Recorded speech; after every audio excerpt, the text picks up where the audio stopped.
And once again, ladies and gentlemen, we'd like to say a big welcome to another exciting edition of the program ASHFORD GARLEY Live on this beautiful Monday night as we come to you from Detroit, Michigan. Oh, man.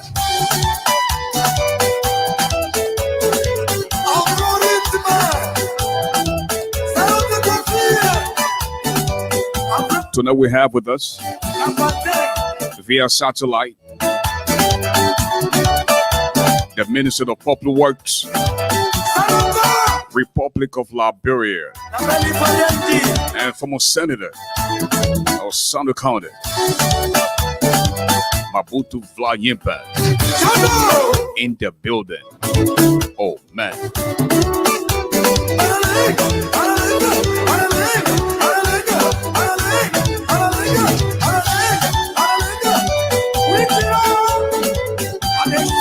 And very shortly, we're going to link controls with Mrs. Lexi Brooks Roberts out of Information Hardware, who will introduce our special guest tonight. In the meantime, folks, how was your weekend? I see Bless Sampong Batu. She says hello to all. Aaron Jockett is also in the building. He said, "Hey, the giant." And I also see the Mount Duopilla son. Mount Duopilla son. Boom. She's the first person in class, and of course she gets extra points.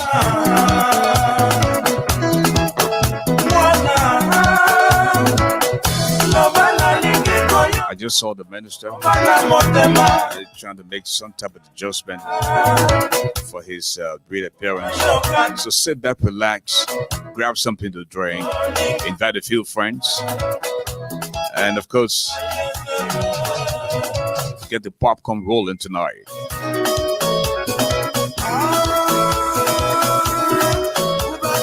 I see Mark Kademi, Meston Boy, Comfort Abu,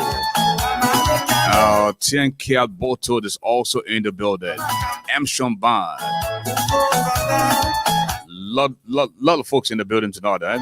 John Way, Magnus Say is also in the building, folks. I'm telling you. And I see Amshon Band is watching from Topita, Nima County. Oh, wow.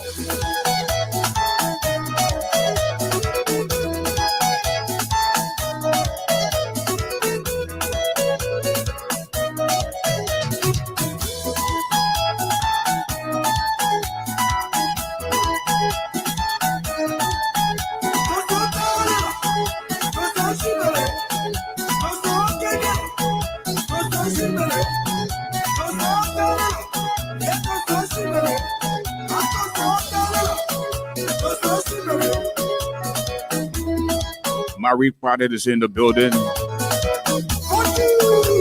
It's been a long time since Mary. And Kotas's Zilwit is also in the building tonight.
And you'll see Agba MOBOTU watching from Washington, D.C.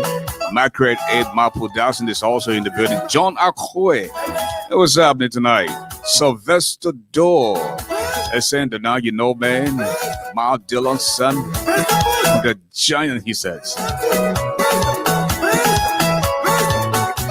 And I hope everything is just okay. Because we just saw the Honorable Senator, Minister, and for some reason, he disappeared.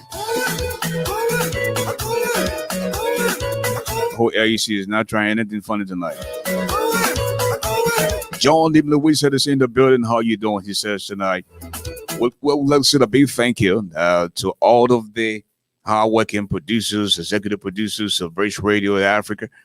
We also like to say a big thanks to our strategists and, of course, the entire board for a job well done. And very shortly, as soon as we get a signal from the Honorable Senator, former Senator, and the Minister of Public Works, the Honorable MOBOTU NYENPAN, he's somewhere backstage. We saw him earlier. Perhaps he's making some type of adjustment.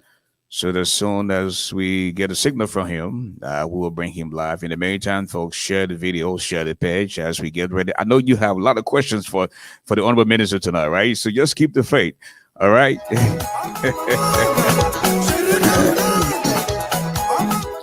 And that's right. Very shortly, we're going to go to Information Highway and, of course, introduce to you Mrs. Letty Brooks Roberts.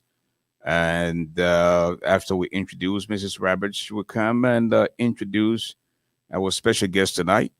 And folks, I'm pretty sure you're all set tonight. I can see the room is already crowded. A lot of people in the building tonight.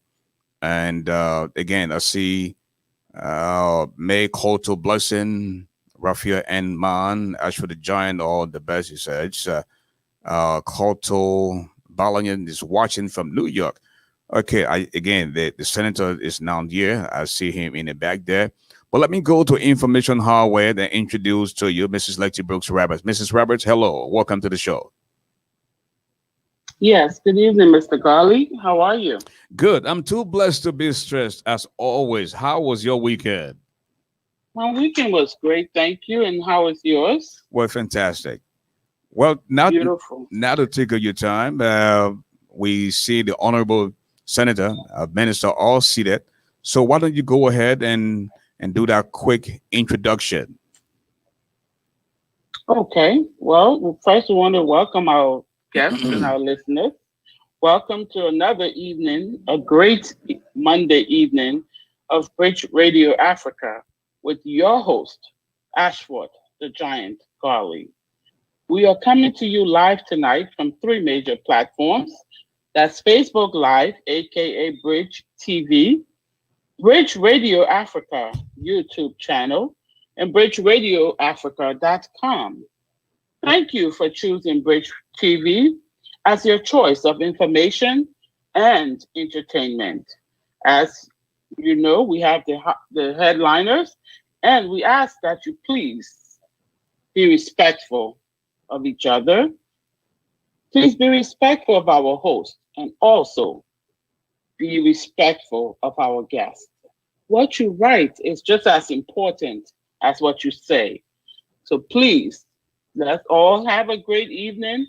Let's be respectful, cordial to one another, have fun as we take you to another level with information. Again, please visit Bridge Radio Africa, Bridge TV, at www.bridgeradioafrica.com. Thank you. Back to you, Mr. Garley. That's right. Again, thank you, Mrs. Roberts. And again, folks, if you're just joining us, once again, we'd love to say a big welcome to ASHFORD GARLEY Live and this beautiful Monday night. And very shortly, we're going to introduce to you our special guest. He's the Honorable former Senator of the Sando County and the Minister of Public Works, Republic of Liberia. Would I go to yet a few things about the Honorable Senator from Mrs. Letty Brooks Roberts. Mrs. Roberts. Thank you, Mr. Garley. Mr. Garley, I'll be right with you as I bring that up. Again, welcome, and here is our honored guest. Mr. MOBOTU NYENPAN, a minister, is a recipient of a Bachelor of Arts degree in civil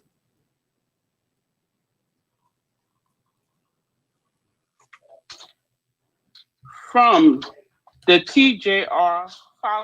Faulkner College of Science and Technology at the university. In 2016, he received his Bachelor's of Law, LLB, from the Louis Arthur Grimes School of Law and in 2017, he obtained his Master's of Arts in International Relations, prospective graduate from the Ibrahim Babangida Graduate School of International Studies at the University of Liberia.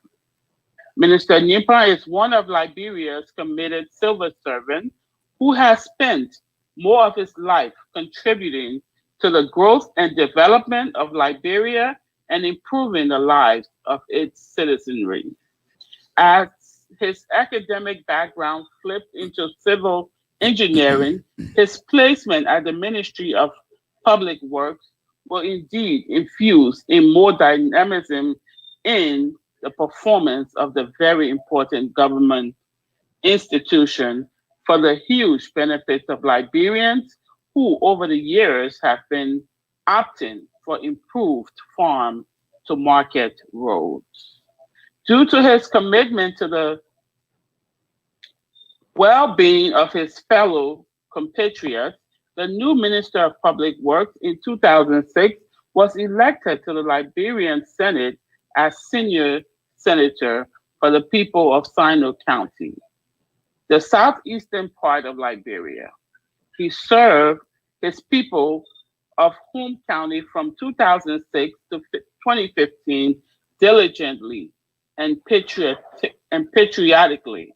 At the Senate, Minister NYENPAN served as chairman of the Sino County Legislative Caucus from 2006 to 2013, and also served as member of the ECOWAS Parliament from 2010 to 2015. Minister NYENPAN, who has a vast experience in the non-governmental organization, in 2016 served as senior advisor at the Ministry of Internal Affairs as intergovernmental and non-governmental affairs. Other respectable positions served include Deputy Managing Director for Administration at the Liberia Petroleum Refining Company, LPRC, from 2003 to 2006, and a National Vice Chairman and acting United People's Party from 2002 to 2004. From 1999 to 2001, Minister NYENPAN served as Silver Engineer and Program Specialist Rehabilitation and Construction. Hello.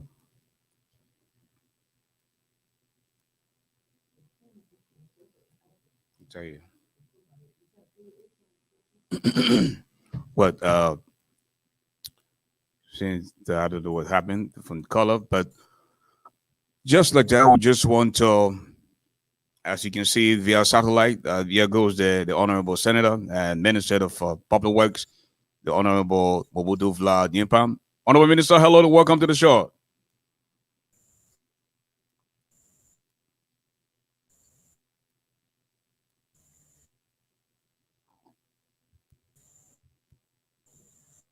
Honorable Minister, can you hear me?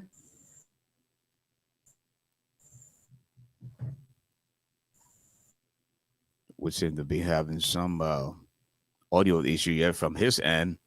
We can clearly see him via video. Yeah. Okay. Okay, I will just give you a minute or two to give us your opening statement, Honorable Minister.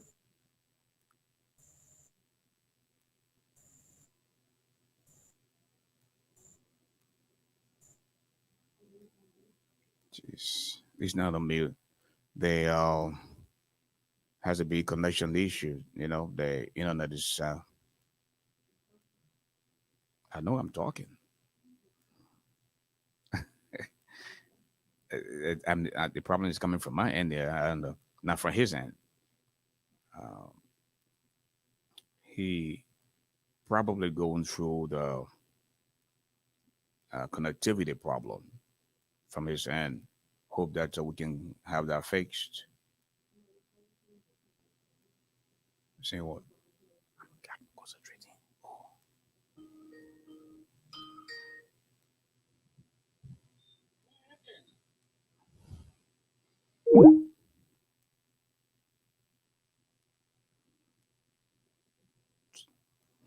I can't be talking and I'm doing live at the same time. I will lose track.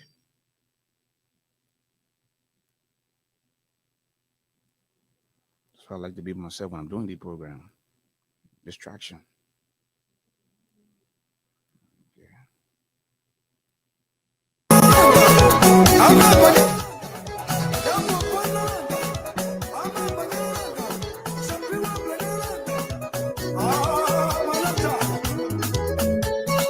Again, we're trying to make some attempt in getting the minister back. Probably have some connectivity issues back there in Liberia. So the sooner we have that fixed, we're going to get the minister back. Stay tuned. Don't go away.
And again, folks, once again, we'd like to say that be welcome to ASHFORD GARLEY Live on this beautiful Monday night. And of course,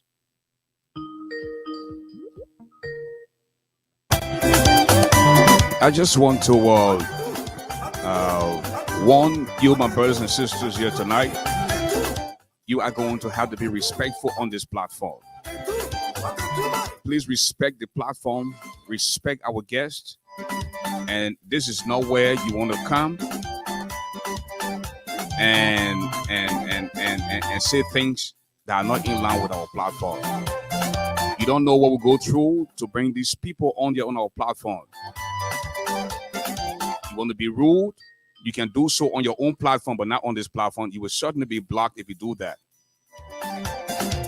Please respect yourselves and respect this platform. Thank you.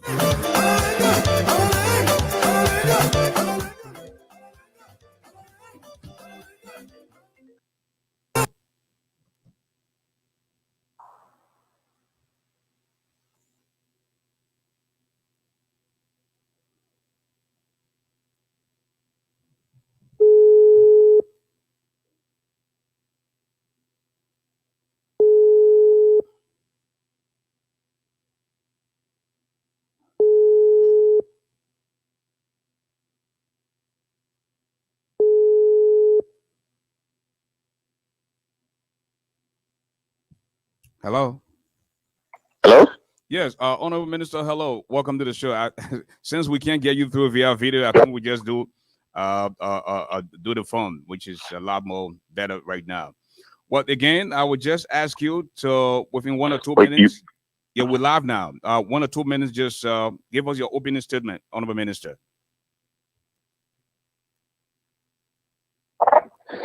Well, thank you. And we like to say thanks to the listening audience tonight.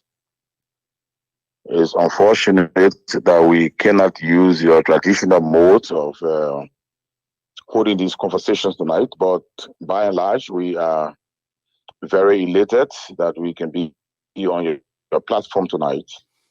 And basically, to discuss about the infrastructure sector of our country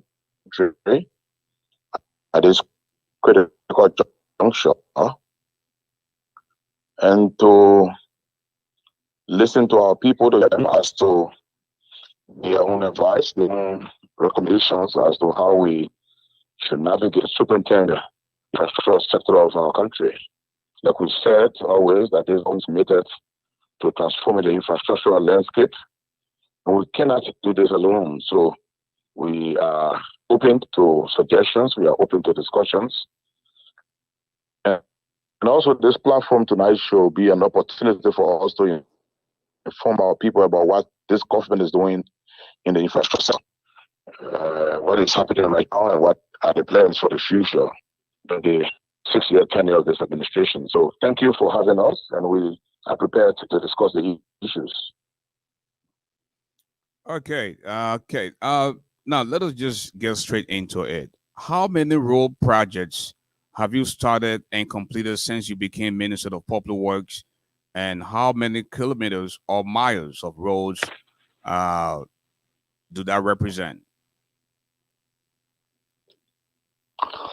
And ASHFORD, to be able to put this question into the rightful perspective, let us begin from where we took off. The road sector of Liberia, we have a network of about 13,000 kilometers. 18 January, out of the 13,000 kilometers, we had 1,000 kilometers, and less than that, in fact, that we can call paved roads, either paved using asphalt or paved using concrete. So 12,000 kilometers of the roads in our network are unpaved. So this tells you the deficit that we have in the infrastructural sector, especially the road sector. Because if you have a road network of 13,000 kilometers and 12,000 kilometers of roads are not paved, then it tells the deficits that we have in this sector. So this is what we took off from. Tonight, as I speak to you, we are working on 400 kilometers of roads throughout the country. Some of these roads are completed projects. Some of them are ongoing projects. But I can certainly say to you that we are working on 400 kilometers of roads in our network. Now, if Liberia at 170 years was able to pave 850 kilometers of roads, then simple arithmetic will tell us that we were paving like 5 kilometers of roads per year. 5 kilometers of roads per year. So on the average, you have 30 kilometers of roads done in a given presidential term of 6 years. But today we've long surpassed that history. We are working on 400 kilometers of roads. So that tells you that this government has made a public declaration, and not just the declaration, but have supported this declaration by putting at the disposal of the infrastructural sector the requisite resources that are needed to effect a transformation in the road sector. And so today we are working on roads across the country. Every county has a road project, and not just an ordinary road project, but a road project that leads to pavement. In addition to all of this, we are rehabilitating our farm to market roads. And for us, this is a major area of our concentration, so as to enable our rural farmers to be able to bring their produce to the markets. So basically, this is where we are. We are working on 400 kilometers of roads. The Pro-Poor Agenda for Prosperity and Democracy tell us, the PAPD, Pro-Poor Agenda for Prosperity and Development, tells us that we should be able to do 500 kilometers of roads within 6 years. And just under 3 years, we are working on 400 kilometers of roads. So definitely, in very certain terms, we will be able to reach target 2023. So this is where we are. But I must inform all of us tonight that the roads in our country is seriously challenged. Most of the roads are unpaved, like we indicated earlier. For 6 months, in the 12 months of every year, our country is divided because of bad roads.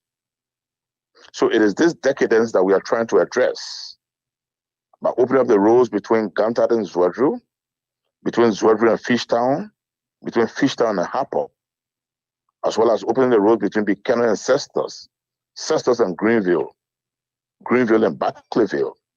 And these roads constitute the coastal corridor we are talking about. And so gradually, we are working on them, but it requires a lot of resources that we do not have as a country. And so working in concert with our international development partners, we are sequencing our intervention, at the same time making sure that we lift our people out of poverty, because this is the mandate of Mr. President, and to this we commit ourselves. Now, I keep hearing you say 400 kilometers of roads you're working on. Can you be specific as to what are some of the completed projects in terms of the roads, and where are they located?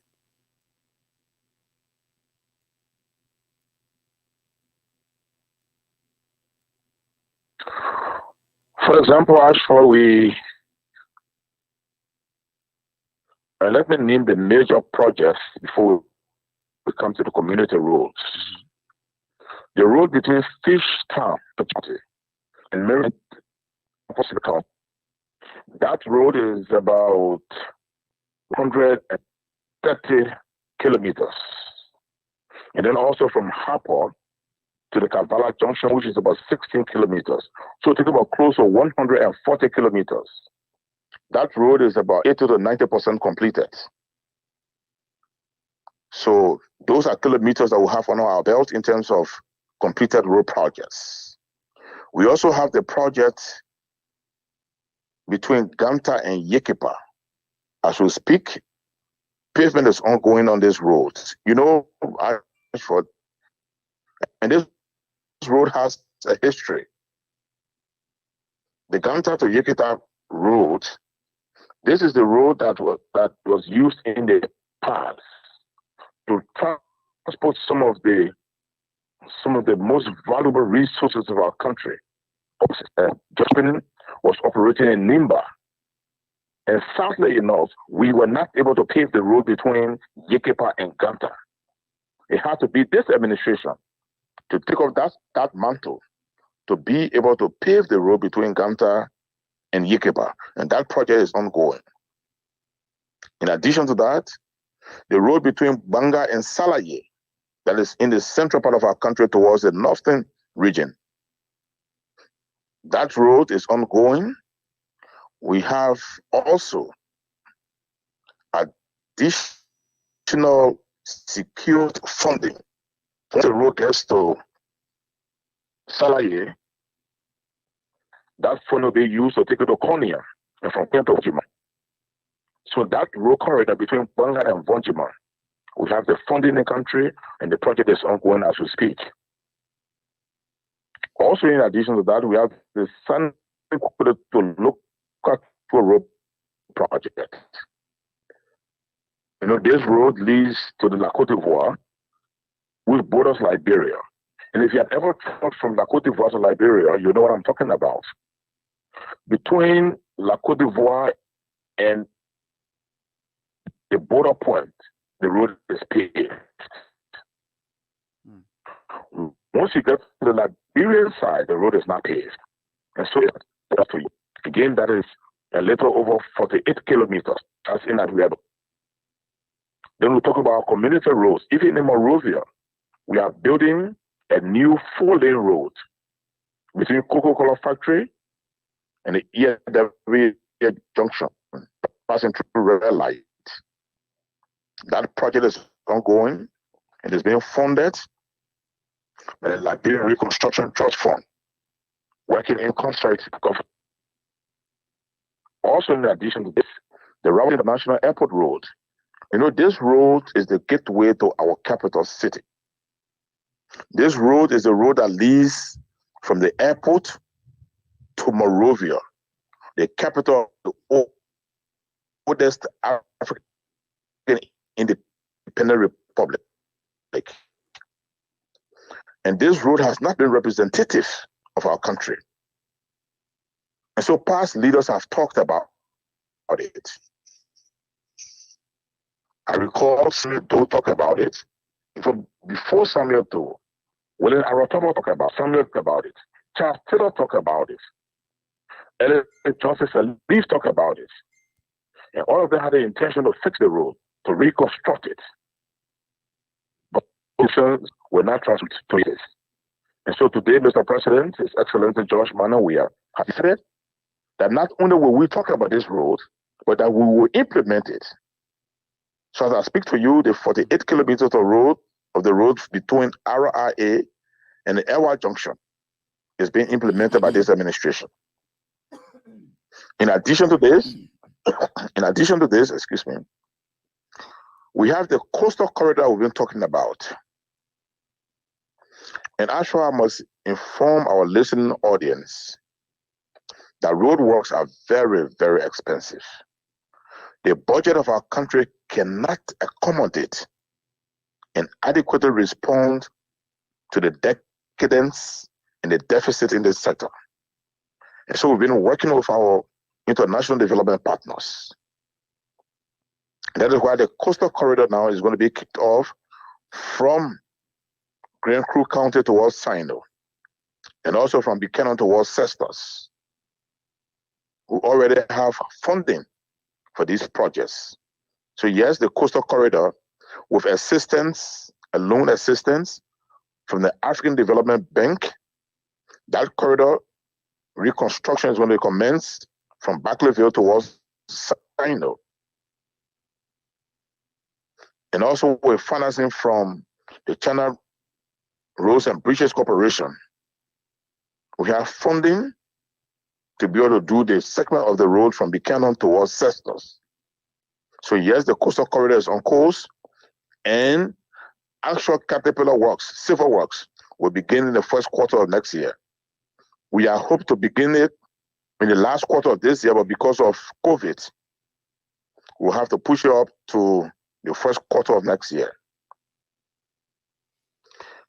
And the concentration is not only in the southeast, but it's also in the western region of our country.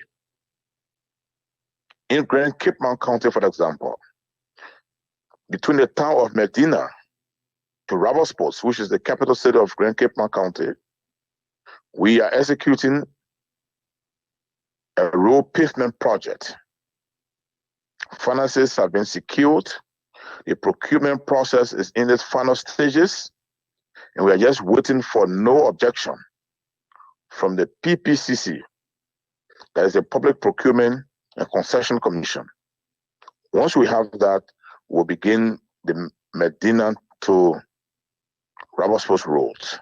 So these are also, these are roads that you plan to build when you secure funding. I'm just being told that funding are already been secured. Now you're waiting for the CC law. Now, are these roads your own project, or you just continuing from where the previous government left off? Well, and this is an interesting question, ASHFORD. People, governments, or even individuals are not judged by their intentions, they are judged by their actions. So perhaps previous administrations had the intention to do these roads, but they never acted on them. It is this administration that is acting on the road projects that I'm talking about. It is not sufficient to just have plan.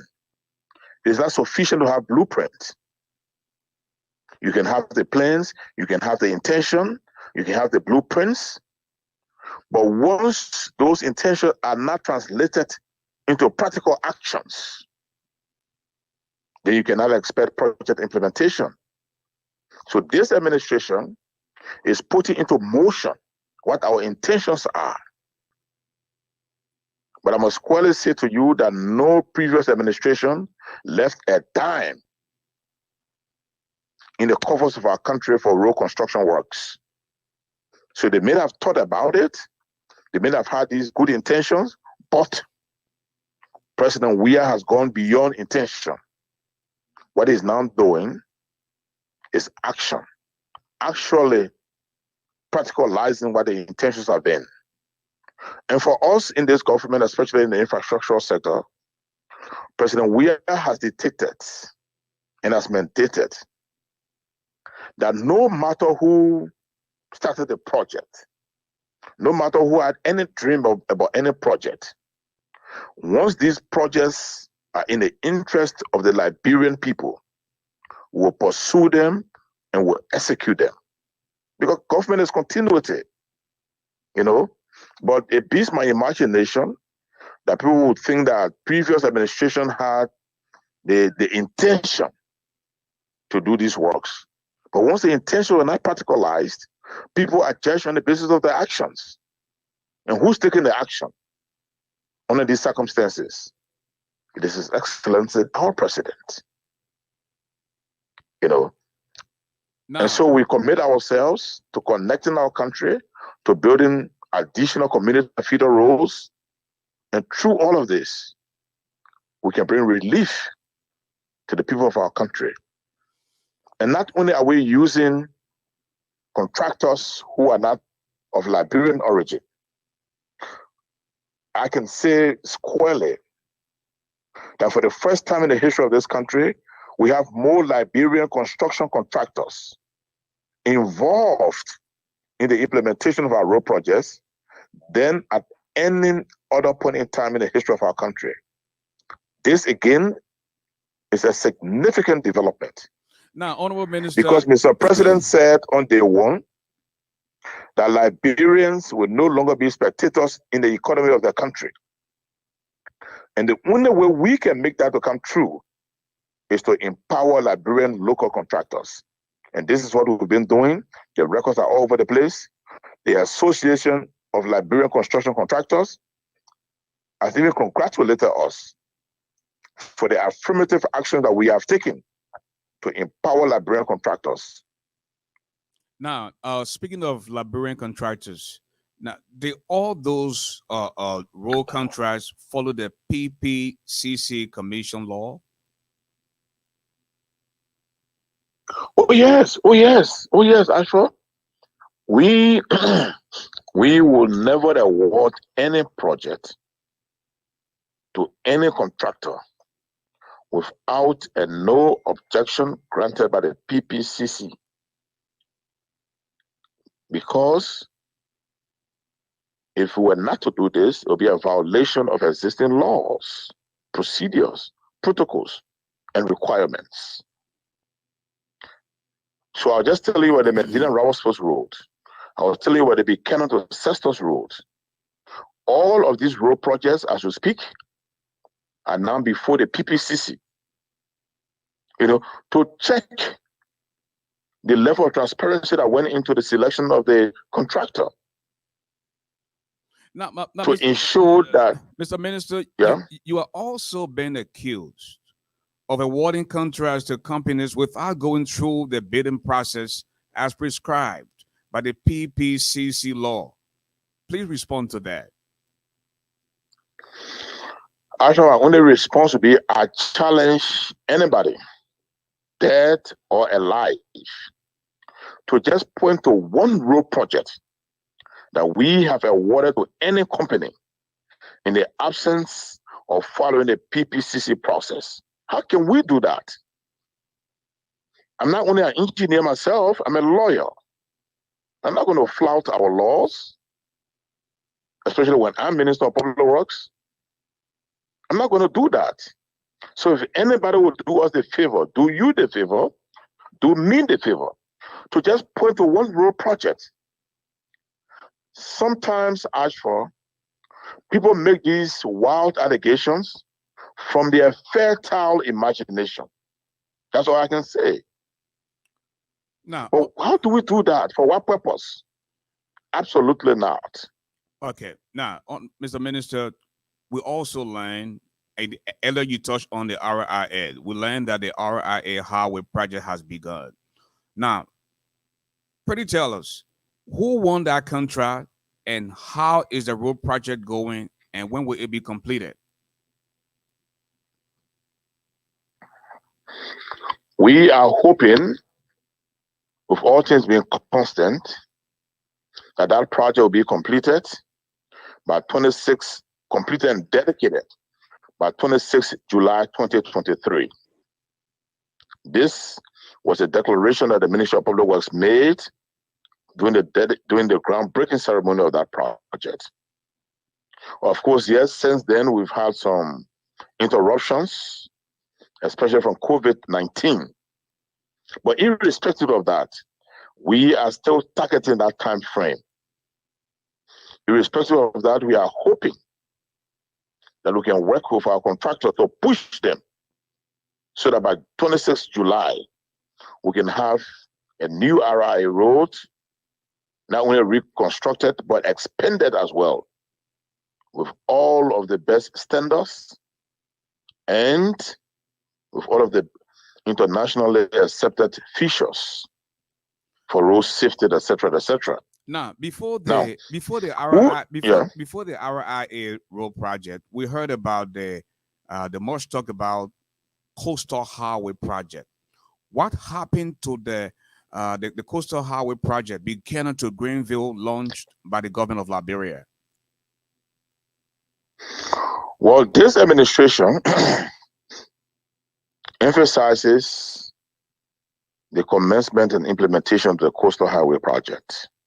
And the coastal highway runs from Buchanan City to Plebo in Maryland County. So it's from Buchanan to Cestus, Cestus to Greenville, Greenville to Barclayville, Barclayville to Plebo. That completes that segment of the coastal highway. The ECOWAS Bank for Investment and Development has put at the disposal of this government a 50 million loan facility that will help us jumpstart the construction of the coastal highway project. As we speak, the procurement process through an international bidding process is ongoing. So we have that 50 million to jumpstart the coastal corridor project. Also, when Mr. President attended the Africa-China conference in Beijing, the People's Republic of China, he made a request to the Chinese government to come in and help us. A Chinese company called CRBC, China Road and Bridge Corporation,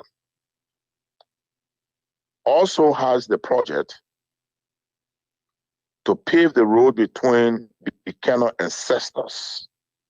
So the coastal corridor project is beginning from two fronts, from Grand Crew towards Sino and from Buchanan towards Cestus. Now, actually, we must be realistic.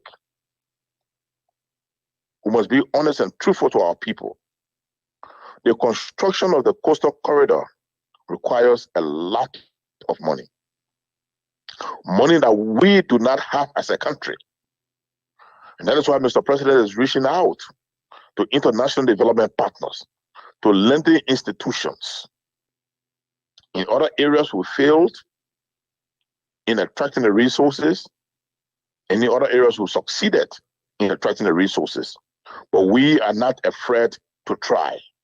We are not afraid to reach out and see who can work with us, who can help us to implement our road projects. And so I can say to you safely tonight that the Coastal Corridor project is going to begin from two fronts, from Grand Crew towards Sino and from Buchanan towards Cestus. Okay, well, ladies and gentlemen, if you're just joining us, this is ASHFORD GARLEY Live. Tonight we have with us the Minister of Public Works, the Honorable MOBOTU NYENPAN. Again, audience, there's no need to be emotional. The Honorable Minister just said to you that he's looking for evidence. And again, you don't know what I go through to have my guests appear here. Your remittances, your tax dollars that you pay, these people are accountable. They want to come here and explain. But if you come on the platform and don't respectfully disagree with them, then you are not doing us justice. Again, I'm asking you to please respect yourselves and treat my guests and this platform with respect. You can disagree, but please avoid profanity. That's why I'm asking. Thank you. Honorable Minister, what do you know about the Eton and Ibomaf loan contracts to construct roads in Liberia? Oh, I am adequately aware of the arrangements with Eton as well as the arrangement with Ibomaf. I represented the government of Liberia along with other officials of this government to make negotiations and arrangements for these loan facilities. And as for anybody who has been in government and in governance, you realize that when you want to undertake a project for which you do not have internal resources to do that project, you reach out to lending institutions. You reach out to development partners. And in the very first few months of this administration, because of our commitment, because of our anxiety to access loan facilities to be in the Coastal Corridor, we went to Hong Kong to talk to the Eton people. I was on that delegation. We have very fine and fruitful discussions. Eton had promised that once the government can do XYZ, they'll make the money available to us. We came back home very, very enthusiastic. We did, as a government, the XYZ required by Eton. Having performed our part of the agreement, we now looked up to Eton to perform theirs. Unfortunately, Eton has not been able to do so. And I have always maintained that as a government, we have no regrets for approaching Eton to see whether they could help us. Once we did not fail in meeting the requirements that Eton set, we have no regrets. We are hoped that Eton would have come true. Eton did not come true. But when Eton did not come true, we didn't stop there. We are not afraid to try. We are not afraid to fail. We didn't stop there. We went out to other learning institutions. And that's how come we have 50 million plus from the ECOWAS Bank to jumpstart the Coastal Corridor project. The very project for which we went to Eton. The very project for which we went to Ibomaf. So Eton and Ibomaf failed, but we now have the ECOWAS Bank for Investment and Development, as well as the Channel Road and Bridge Corporation that are providing funding for these projects. Stay on Eton and Ibomaf. Yes, please. Those contract loans with Eton and Ibomaf were signed, ratified by the national legislature, and signed by the president of Liberia. And yet, they were all fake deals. The World Bank found an alternative and met with you in February of last year to focus on the Ganta to Tapeta, Tapeta to Zwedru Road, uh, where contractors were already selected to start the work. What is the status of that road corridor between Ganta to Zwedru? And as for the road between Ganta, Tapeta, and Zwedru is ongoing, working in partnership with the World Bank. We are now initiating the procurement process, and we are hoping that by the end of this year, that project can begin. You talk to the World Bank folks, they'll tell you exactly what I'm talking about. This government has not been sleeping. Once we don't have the resources, we have been reaching out. Are we using our internal resources to also help with road construction? The answer is yes. All of the community roads in country have been funded by taxes that you pay, that taxes that we pay to do our community road projects. Now, that IBOMAF and Eton did not succeed does not in any way suggest that that's the end of the world for this government. We tried, we did our best, they didn't honor their side of the bargain, so we move on. We went to EBIT, the ECOWAS Bank, they gave us a loan. We went to China Road and Bridge Corporation, they also came in. So yes, in these matters, sometimes you fail and sometimes you succeed. And whether it is our failure in accessing the loan or our success in accessing the loan, we will not hide anything from the Liberian people who went to the legislature, the Minister of Finance, the Minister of Public Works. We appeared and we put the cars down. This is what we are. This is what we're able to do. And I'm glad, very, very glad, that IBOMAF and Eton did not come true, but that in their stead, the ECOWAS Bank and the China Roads and Bridge Corporation, the both of them have come true. So for us, it's about doing the roads. Maybe for others, it's about emphasizing the failure in accessing those particular loans. Why were we accessing those loans? To do roads. We would have been glad if we got the loan, but we didn't get it. No regret. No regret. No fear to try. We will continue to try. We'll continue to work as hard as we can. But for those who are criticizing all of these approaches, I'd like them, Ashford, to reflect for a moment on the decadence in the road sector of our country. For over 170 years, Liberia has been able to have under 1,000 paved roads, 1,000 kilometers of paved road. Can you imagine? This is the death for which this is the decadence that has attended the road sector of our country. Today, His Excellency the President has said, let there be a paradigm shift, because my legacy will be road connectivity throughout the country. Let us move out robustly. And that's what we are doing. So if one loan agreement does not succeed, it's not going to demobilize us. No, it's not going to demobilize us. Honorable Minister, it's going to serve as an incentive to move out more vigorously. And we are getting the assistance, we are getting the confidence of our international development partners. And no part of ours in the road sector has ever shied away from performing their part since this administration came into being. Now, Honorable Minister, very shortly we're going to take to the telephone line to have our audience engage you via phone.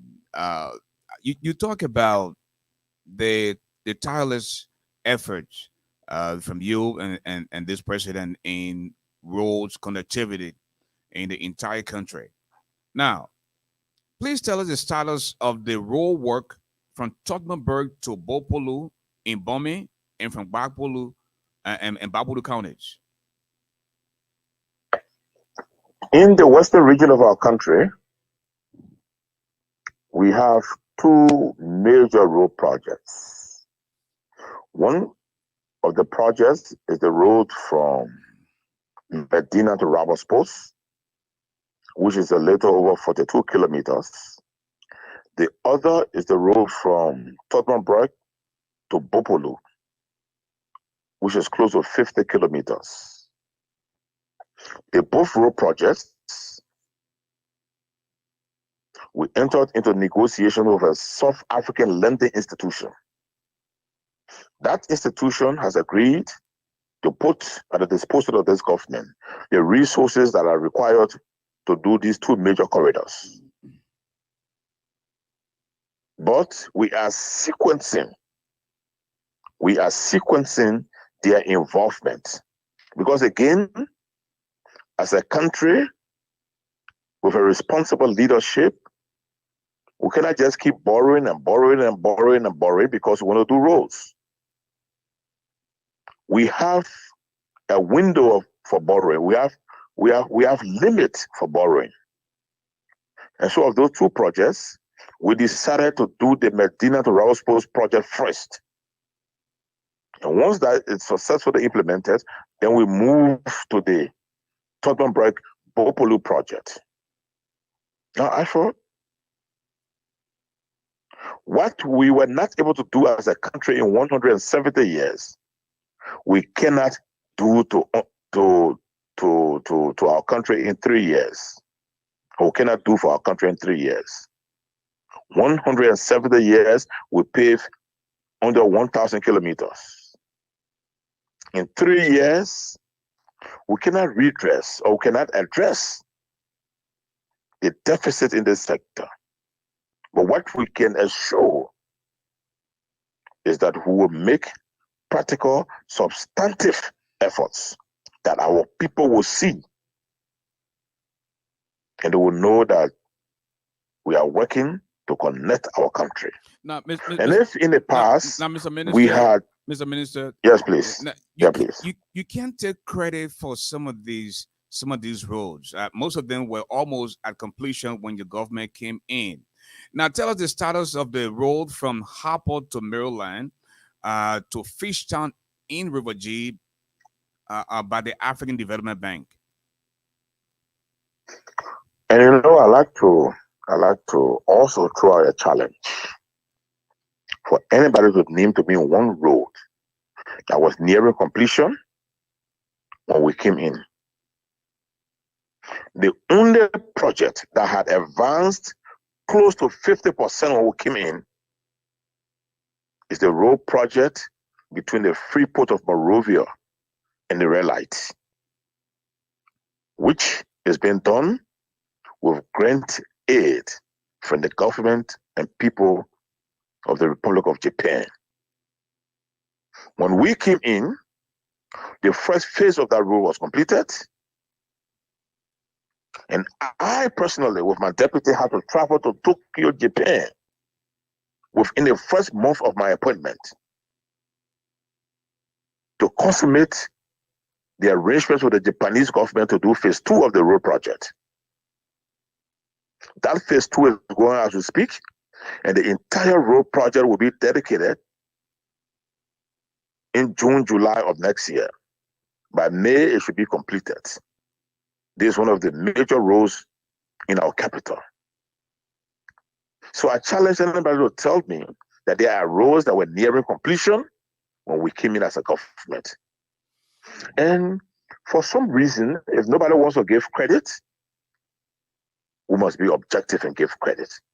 No government prior to this one have committed so much time, energy, and resources to connecting our communities, to connecting our county capitals, and to the pavement of our primary roads. No government. And I say to you, Ashford, that under 3 years, we are working on 400 kilometers of road projects. Can you imagine that? Infrastructure development is the fulcrum of this administration. And we're not only talking it, we are acting it, we are doing it. Some of the places that people thought there'll be no paved roads. Today we've changed that narrative. So why don't we just give credit to this administration and forge ahead as a united people working for the development of our country? Again, folks, if you're just joining us, this is ASHFORD GARLEY live on British Radio Africa. Now, it is okay, again, something I said earlier, to disagree with the Honorable Minister, but please be respectful. He has thrown out a challenge out there to most of you, and you will have the opportunity to engage him in just a little bit. Again, I'm asking you to respect this platform, respect our guests. This platform is not funded by the government. This platform is not funded by opposition. We have passion for this. We spend our own personal money to be here, and you don't know what we go through to bring these people on here to explain to you about the way you spend your tax money. So we bring them here. Please respectfully disagree with them and don't insult them. I won't tolerate that. Now, Honorable Minister, you are also being accused of constructing substandard roads because you are getting huge kickbacks from contractors. And how do you respond to this? Well, I believe, Ashford, that this is an accusation that has originated from the fertile imagination of our accusers. Every road project that we have done under this administration, the roads are there. Once the project is declared completed, go and see whether it doesn't represent value for money. It's one thing to just talk about it, and it's quite another to say this is the road we are talking about. And I challenge anybody out there to show us one road in this country that we have constructed, completed, dedicated, and somebody will come back to us and say this road is substandard. Am I saying that we haven't had such situation in the past? That's not what I'm saying. But some of the roads that we are repairing today, some of the roads that we are maintaining today, are roads that were built by past administrations and that are now experiencing serious depreciation, serious deterioration. For me, as Minister of Public Works, it is not my interest to fault anybody. My interest is, wherever we have challenges on our roads, is for me to seek the acquiescence of the bad road medicine, His Excellency President George Weah, to move in there and bring relief to our people. Whatever the status of our roads are, we make no complaints. As a new government, we've inherited these things and we'll deal with them squarely. We accuse nobody, we make no complaints. But where there are issues, we'll move in there and deal with these issues.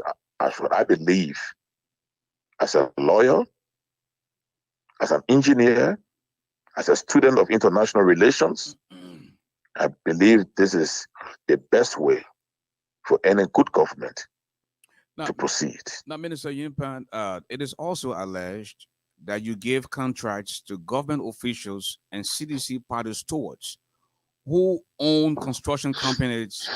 What don't you think this allegation is valid? All of our construction contracts, as I indicated to you earlier, Ashford, and you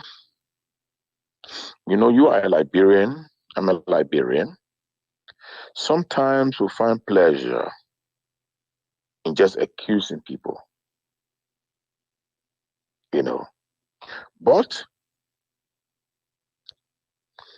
I believe the construction industry of our country does not discriminate who should own road companies or who should not own road companies. And as a ministry, we are blind. We don't ask for who owns road companies when we send out our bidding documents.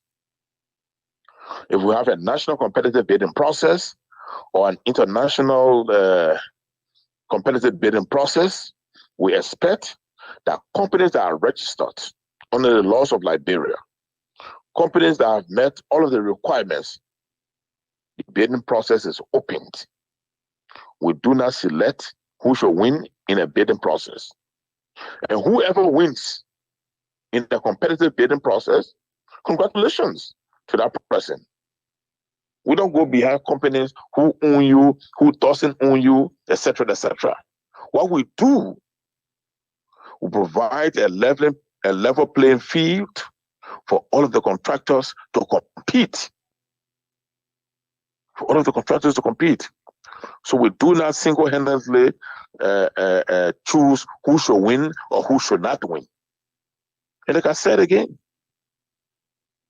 the Association of Liberian Construction Contractors is a respectable body of construction contractors in our country. They know how many Liberian construction contractors are involved in the roadworks of our country. They know that. There's no other period that can surpass this period in terms of the involvement of Liberian construction contractors. So what more do they want us to do? Why are we wishing ourselves evil when we can count on the successes we scored and forge ahead as a united people and as a united country? So actually, we do not handpick contractors. All contractors go through the competitive bidding process. Whoever wins, once you have the capacity, we provide an opportunity for you to go out and work. Okay. This way, Liberian construction contractors will not be spectators in the economy of the country. Okay, one more question before we go to the Yes, ASHFORD. Telephone line. And again, folks, if you just joining us, this is ASHFORD GARLEY Live on British Radio Africa. We come here weekdays from 8 p.m. Eastern Time, which is 12 midnight in Liberia, to 10 p.m. here. And of course, we will go to the telephone line very soon. Now, Honorable Minister, Somalia Drive, your neck of the hood, in Gardnersville was nearly completed when you took over as, stop calling, it's not time to call your place. When you took over as Minister of Public Works. Up until now, it is still not completed. Now, it was reported that you put halt to that road in order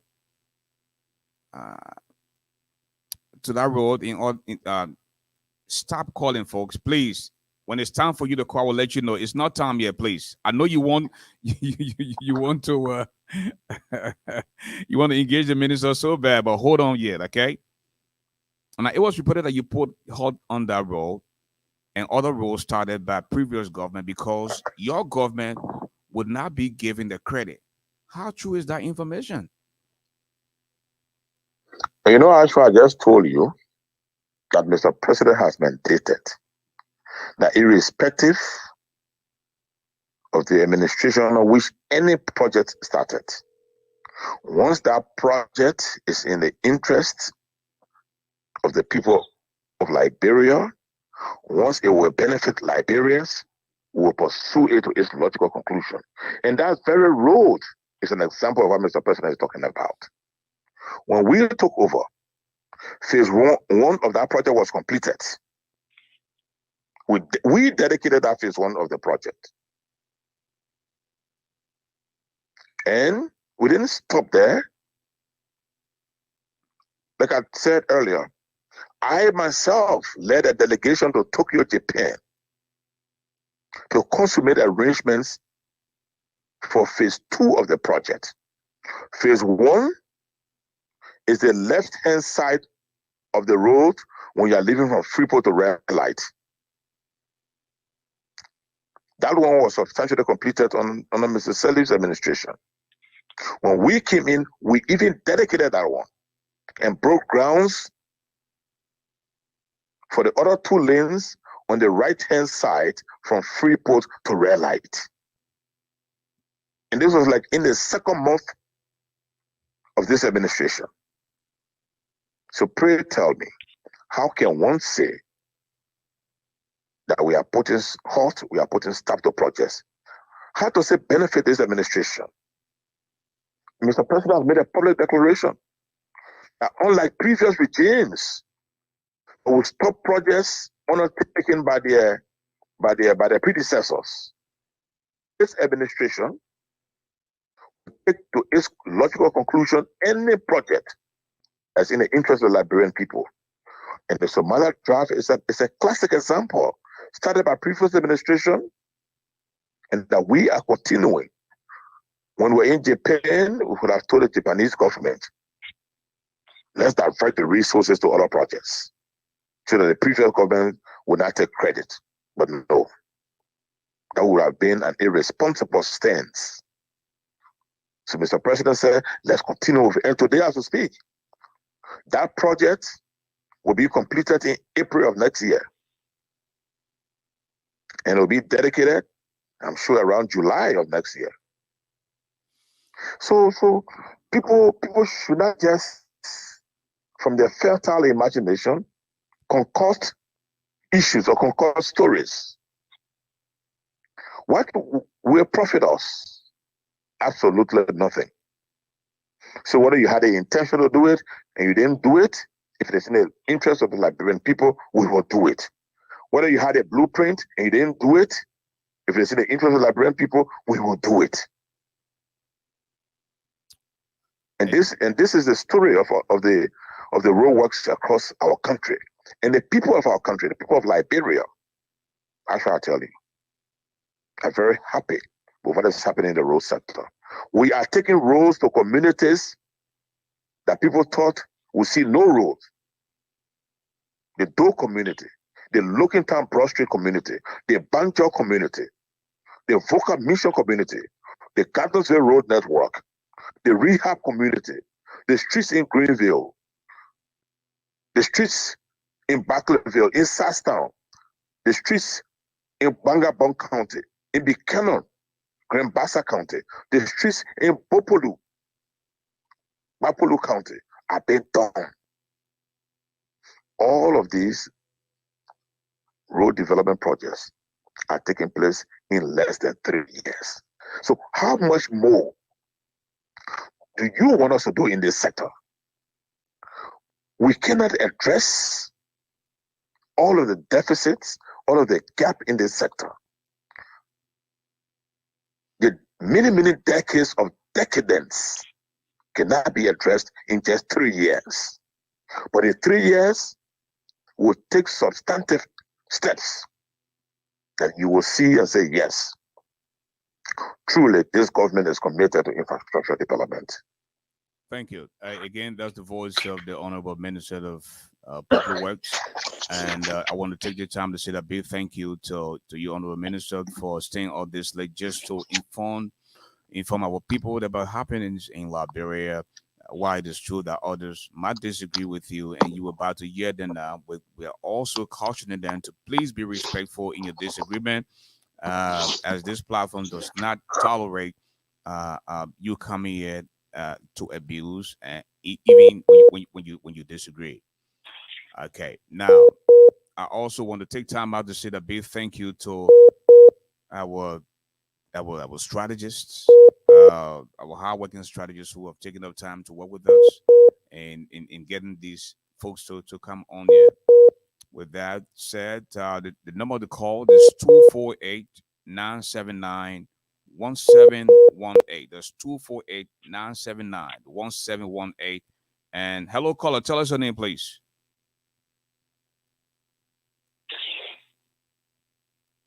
Am I on? Yeah, you're live on the radio. Tell us your name. Hi, this is Aaron Beslow. Mr. Minister, thank you so much for all of the information you've given. Are you able to hear me? Yeah, Mr. Minister, can you hear him? Honorable Minister, can you hear him? Hold on, I think he missed. Hold on. Let's see if we can reconnect with the minister. Hold on 1 minute, please.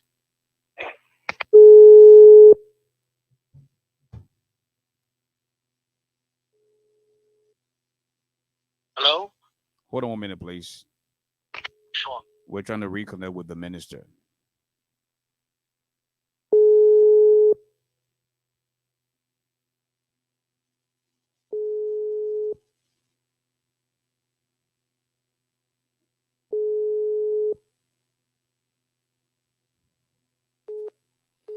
Okay, the honorable minister is back on.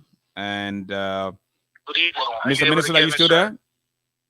Yes, Ashford, I'm here. Okay, we have a caller on the line. He was speaking before you. Best please go ahead with your question. You have 2 minutes. I commend you much for the information you've given and the hard work you continue to do. We do agree. I want to state some facts, and then I will ask you to please enlighten myself, and you've done.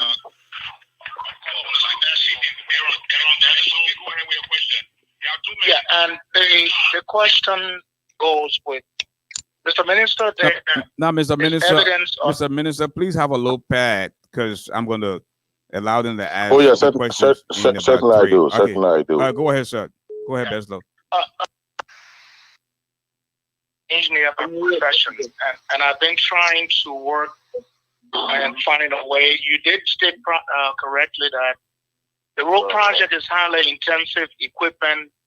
A simple road, you're talking about 11,000 meters. I believe you're embarking on 400 meters, and you hope to also go far ahead with 500 meters by 2023 or so. But the real issue is that I do commend you because a good road can cost up to 500 million or more, the whole country's budget. But there are some friends that I want you to please observe. 9 out of the 13 companies that I awarded contracts have been with the Lebanese. And there's a familiar name, Sam Bita. These Lebanese internationals, allegedly, and all due respect, have been forming partnership with the current government in the purchase of high-level equipment, machinery equipment, and they're forming corporations and winning debates. This is an allegation. They're winning debates. And if you check it, and this transparency group is looking at the articles of incorporation of these 11 companies, the 9 out of 11 companies that are being awarded these contracts that has left Liberians to only being seconded simple contracts because they cannot meet the high-level intensive needs. So there's a trend with 9 out of the 11 companies being awarded to Lebanese, and there's allegations, all due respect, that the water is even muddy because the allegations of properties that are being built by government officials, the Rahul City International Highway, and also the airport. And these big contracts that you've awarded are linked to corporations that are formed that are not transparent. And there is an ongoing insight into who owned the 9 out of 11 contracts that have been awarded to these big companies. Keeping in mind that it's a very expensive venture to build roads. As an engineer, I acknowledge that. So, Mr. Minister, I ask you directly, out of the 11 contracts you've given, how much has been awarded to Liberians? That's the first question. 9 out of the 11 major contracts, Lebanese in partnership with Liberians who are fronting. How much have been awarded to Liberians? One. Mr. Beslow, I think, and number two, I think we're giving you enough time. I mean, you will all your minute. We're giving you another. So one question will do it, please. Okay. Thank you. Okay, that one. Thank you. Okay, we have 6494. Please tell us your name. My name is Oliver Dolo. Good evening, Alpha. Hello. Good evening, Mr. Minister. Thank you for all the beautiful expose that you gave. I'm going to have 2 questions for you. Even though I got 2 minutes, I'll not take 2 minutes of my time. And I want to believe and I want to be corrected. I think you worked in previous government under the earlier administration. Maybe you served as a senator, which is going to be corrected. You did not sign any document in terms of rule for Neighbor County. You did not sign any document, no document out there to say, yes, this project is for Neighbor County, where Major Steve put some money and NYENPAN candidates for the development fund put some money, including the government? That's my question. My last question to you here is, why everything is the CDC-led government since 173 years, this having happened? When you were working, what did you do that history will judge you tomorrow? And again, with the Civil War project, what was the plan during the campaign? I think you got your education in the West, which I know in the West, where when our political leaders stand and say, we will do this.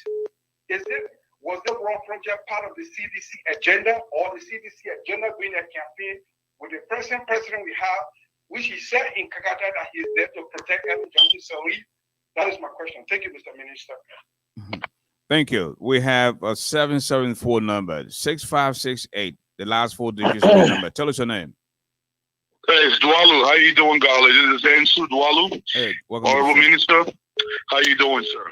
I got a simple question for you. And a lot of times, Honorable Minister, we hear you guys talking about a $30 million loan, a $50 million loan. Here's my question. You have a constituent that is worth a minimum of $30 billion every single year.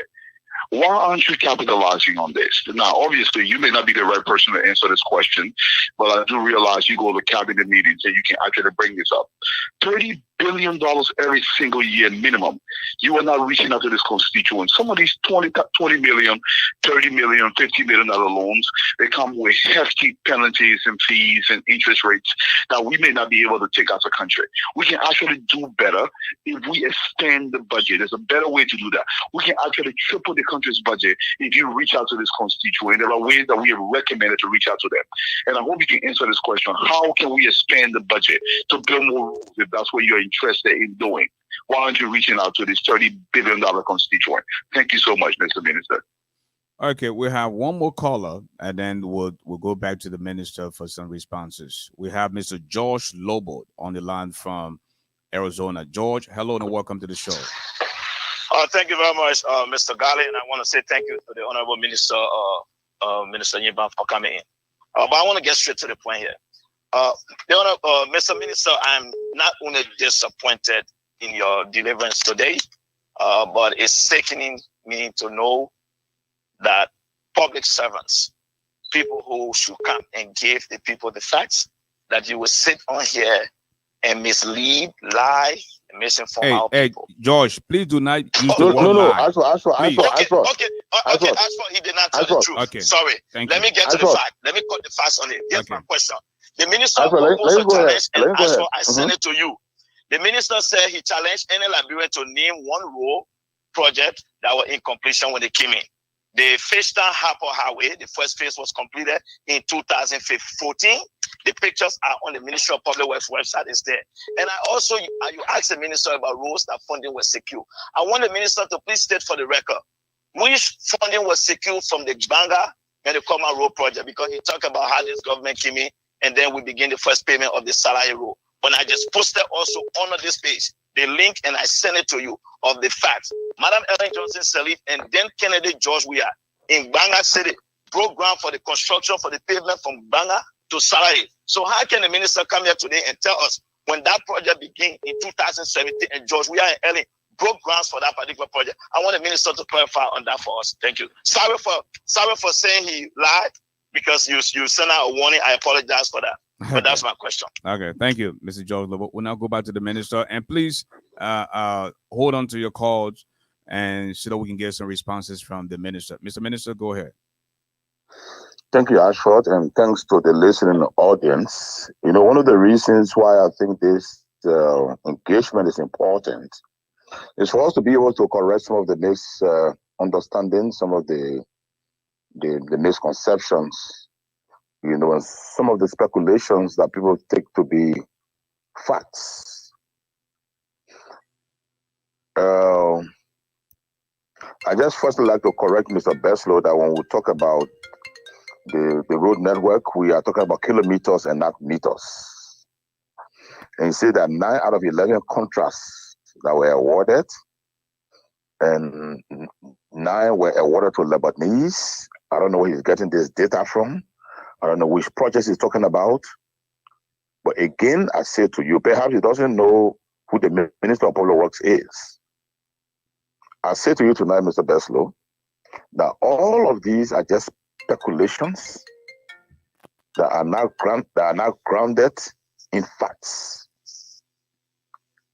And I repeat, there are more Liberian construction companies involved in road works than are at any point in time in the history of our country.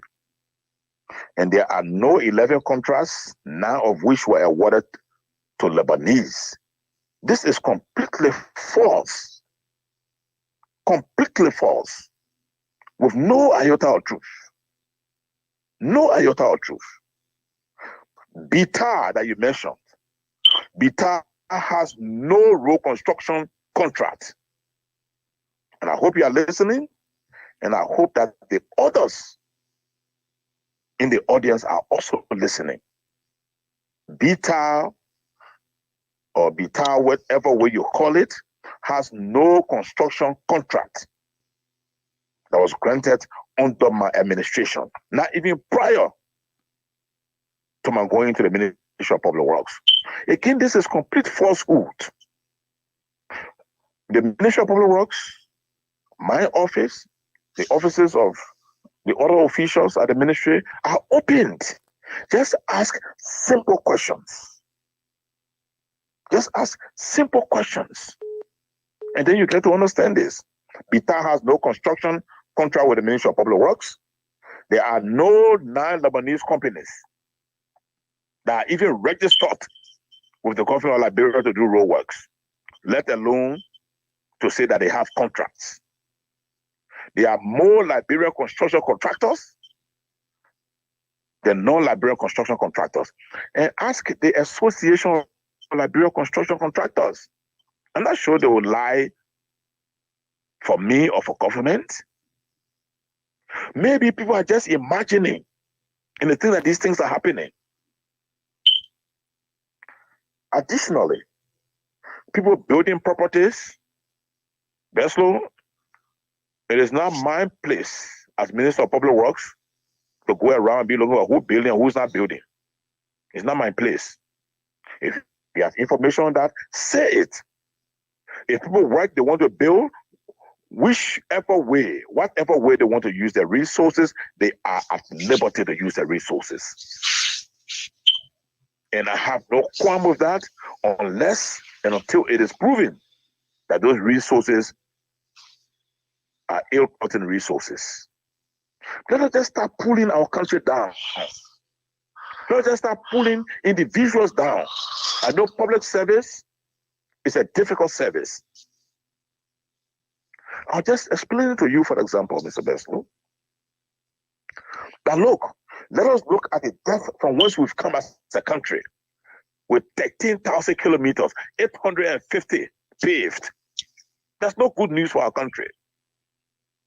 How can we effect a paradigm shift?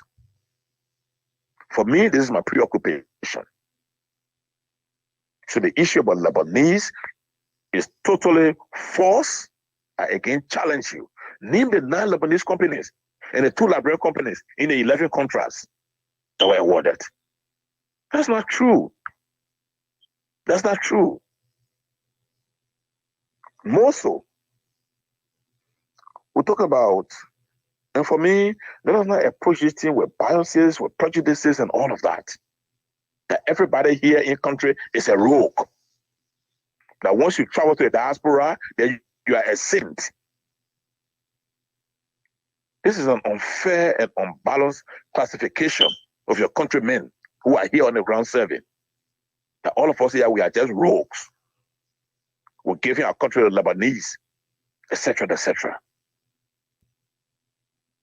You know, now, somebody said, now, Mr. Minister, just before you move on, still on Beslow's question, you said there are Liberians who have contracts, and I know you to be a guy who loves to be on the field, you know, in your genes, and you're an action guy. Can you tell us who are some of those Liberian contractors that you give contracts to for the road construction? Maybe the question should be, who are the Liberian companies that have won construction contracts, that won the bidding process? Because we don't handpick them. Okay. But I can name them to you, especially on our community roads. There's a company called BK Enterprises. There's a company called Solid Rock. There's a company called JLN. There's a company called MDMC owned by John Ubuti. There's a company called Vambo. There's a company called Imperial. There's a company called many others. And if you just give me time, I can even appear on the show tomorrow, Ashford, and bring you a full listing of these companies, Liberian companies that are working in the industry. We have received accolades from the Association of Liberian Construction Companies, construction contractors, telling us thank you. We've taken affirmative actions to build their capacity, because we believe that when we talk about the sustainability of the projects that we are doing, it is the involvement of Liberian construction companies that can guarantee this. So people just transpose things. What they're thinking about in their mind, you see, that's why it's happening. But let it be substantiated and backed by the facts. So you talk about 11 contracts. I don't know where you got that 11 from, but let's assume let's assume there's an imaginary number. Whatever it is, there are no 9 Lebanese companies. No 9 Lebanese companies. They may be registered as companies in Liberia. There's no law against anybody registering a company here. There's a country of laws. You can register your company. But for those who are working right now in the industry, 80% of them are Liberians.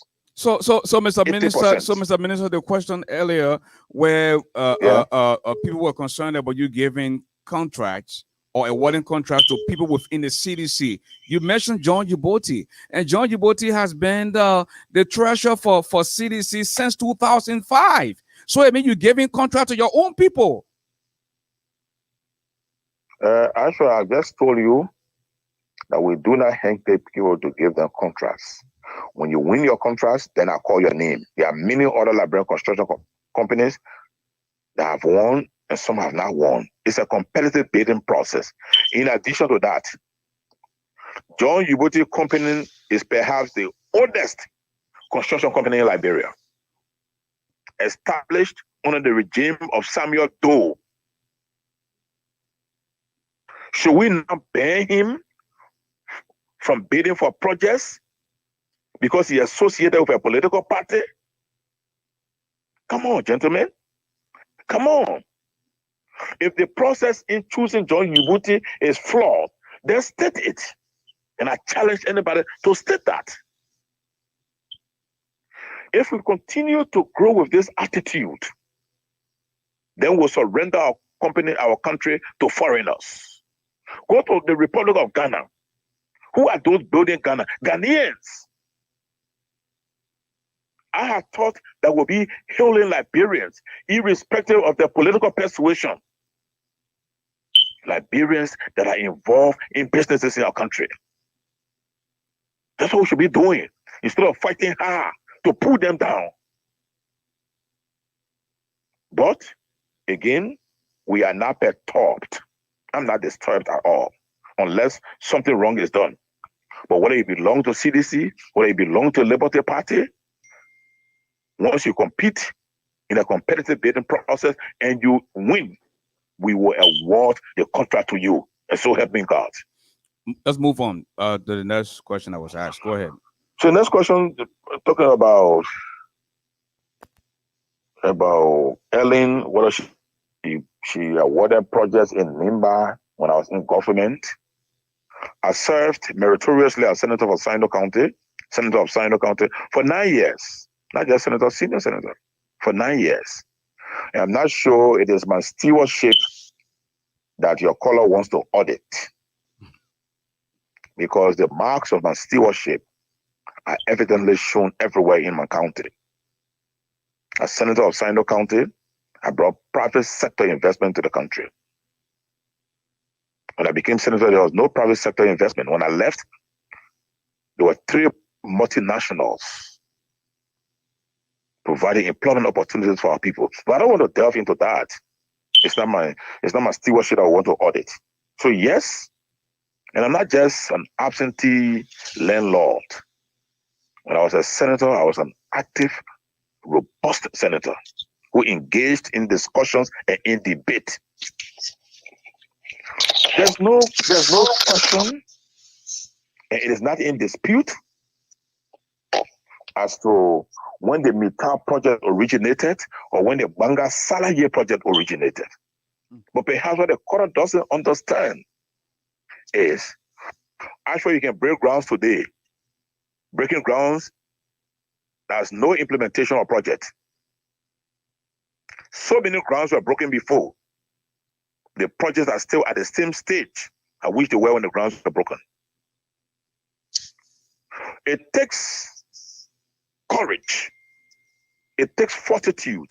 It takes commitment to project implementation for the project to go beyond the level of breaking grounds. Besides breaking grounds, I put it to the color. What was done on the Banga Salaye Road? Absolutely nothing. We came and operationalized that arrangement. I attended all of those meetings. And maybe I need to give you additional information. The project for which we broke ground was Banga Salaye. Today, through the instrumentality of Mr. President, his engagement with development partners, the OPEC Fund for International Development, the Saudi Fund, Badia, all of these people have provided additional money for that road to go beyond Salaye. So we now have money to take the road from Banga to Salaye, from Salaye to Konya, from Konya to Vonjima, under this administration. The road that you know we broke ground for under the previous administration, that road was from Banga to Salaye. Today, we've extended it to Vonjima. That road is ongoing. Who is paying the government of Liberia contribution to that road? Is that the last administration or this administration? Obviously, it is this administration. If this administration had discontinued honoring her commitment to that road project would have been dead. The history of our country speaks to administrations here that have abandoned projects that were started by their predecessors. The very early you're talking about, abandoned so many projects that Samuel Doe started. And let us not go into that. This president has said, no matter who started the project, what I have to pay on behalf of the government of Liberia to continue that project, we will pay. And we will not just stop in Salaye, we'll go as far as Vonjima. And he went out and we got the money. So why don't we go to give to Jesus what belongs to him and give to Caesar what belongs to Caesar? Why are we fighting so hard, confusing the facts? But Mr. Minister, you were senator back then. Yes, you were senator back then. And you accused Madam President. What did you do along with your colleague to stop her? Stop her from doing what? From what you just accused her of. From what? You said she abandoned some of the projects, the road project, correct? Oh, for example, ASHFORD, and I'm sure for those of us who understand governance, the legislature has a role, the executive has a role. Who implements, who executes on our law? So we can talk about it from now to Judgment Day. The executive has to be convinced to execute it. The National Housing and Savings Bank, the Liberia Broadcasting System building, and I can name several to you. And that is not the point of my concentration tonight. The point of my concentration is, Madam Selig was president of this country. We elected her to perform. And where her performance stopped, and this administration had picked up from, let us give credit to this administration for continuing that. Instead of saying, because she had blueprint. So it is a blueprint that is working now. People are not judged by their intentions.